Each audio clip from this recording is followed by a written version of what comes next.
What's up, guys? Today I'm going to give you guys an update on Mr. Tater Tot, the Toller, as he's 2 years old.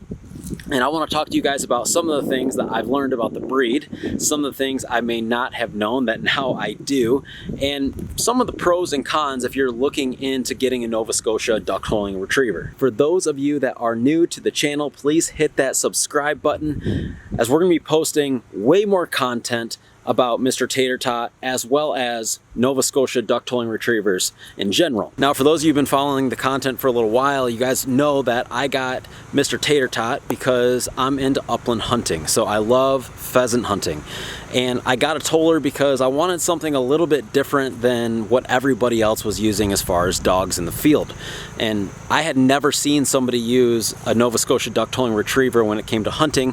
However, after, gosh, a year or a year and a half of research, I had decided that a toller was the perfect dog for me. So for the last 2 years, Tater and I have been doing upland hunting here in Michigan, and he's done an amazing job. Now, first off, he got sent to a hunt camp where he was trained there. And although that was a really good thing for him, what was even better was getting him out in the field with other experienced dogs. In fact, that was the biggest thing that clicked. Prior to doing that, even after his hunt camp, I would get him out in the field and he would do good, but he wasn't progressing quite as fast as I wanted him to, and I wasn't too sure why. And what I learned was it was just a lack of confidence on his side. So a good friend of mine who I hunt with a lot has two very experienced German Shorthairs, and although, you know, they're a quite different style of hunting, what that did was when I put Tater in the field with those two dogs, it gave him the confidence to be able to actually go out and do his thing and know it was okay to do it. Being a dog owner and really caring about the way your dog performs in the field, there's the moment where the light switch goes off. And it was amazing to see. It was after that day of hunting with my buddy Chris and his two dogs that the light switch went off for Tater, and he's never been the same since. Now, when it comes to family life, I will say that he has a lot of energy. And I do work a lot, just being very transparent. And so I have to be sure to make sure that he gets the physical exercise, but even more importantly, the mental exercise, in order to keep him sharp, to keep him from destroying things. And what I've learned about him specifically, and although I don't know if this is the breed, one of the things that I am yet to break him from is getting things off the counter in the kitchen. Now, when I talked to the breeder, she said that his dad does the same thing, and so who knows, maybe it's a little bit of a genetic trait. However, if you guys have any pointers, put them in the comments below of maybe how I can get him to stop counter surfing so often. Now, I have a 7-year-old daughter. Her name is Scotland, and her and Tater are best friends. He loves her to death. And so one thing I'll say about the breed from what I can see in my experience is that they're amazing with kids. Now, Tater gets excited, and if kids are scared of dogs, sometimes he can scare them a little bit because he bounces around, and never would he bite somebody or anything like that, but he does use his body to show his excitement. 7-year-old daughter can boss him around like no other, and he will listen to her, gosh, sometimes better than he'll even listen to me. And so one thing is when you get a toller, get your family involved in the training. Teach them the commands. Get them to learn how to walk the dog correctly on a leash.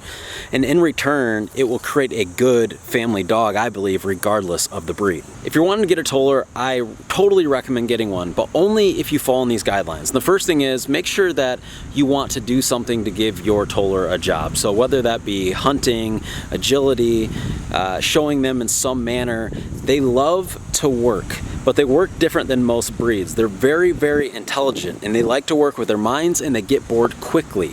So you have to constantly change up the training in order to keep them engaged. The second important thing, and it's a non-negotiable, is you have to be an active person. You need to take your dog on walks on a daily basis. You need to work with your dog on a daily basis, or else it is completely unfair to the breed, because the breed's very active physically and mentally. So not only should you have a job for them to work towards, but you should just be actually able to exercise your dog on a regular basis. A Toller is not the breed that you leave at home for 8 to 12 hours a day, come home, make dinner, and go to bed. A Toller is an active breed that really needs your attention more than the average dog. A lot of you guys ask me where I got Tater Tot from, because he's actually a huge Toller, like as far as size goes. When we were at a show about a year ago, his breeder actually showed him, and they're awesome. He was likely the biggest Toller there as far as weight goes. Right now I think he's weighing in at 52 or 53 pounds, and he's not fat at all. He's just a very large sized Toller, which I love for hunting purposes, right? I actually wouldn't want one much smaller. And so he's the perfect size for me. But we got him from Rose Creek Tollers in Ohio. Alyssa is the owner. She's absolutely amazing. And if we ever get another one, they'll be the first ones that we hit up to try to find a good dog because of how great he has been so far. So that's just a brief 2-year update for Mr. Tater Tot himself. We will be posting tons of upcoming content, of training, of reviews on products, of showing him in the field, and I hope you guys subscribe and follow his journey.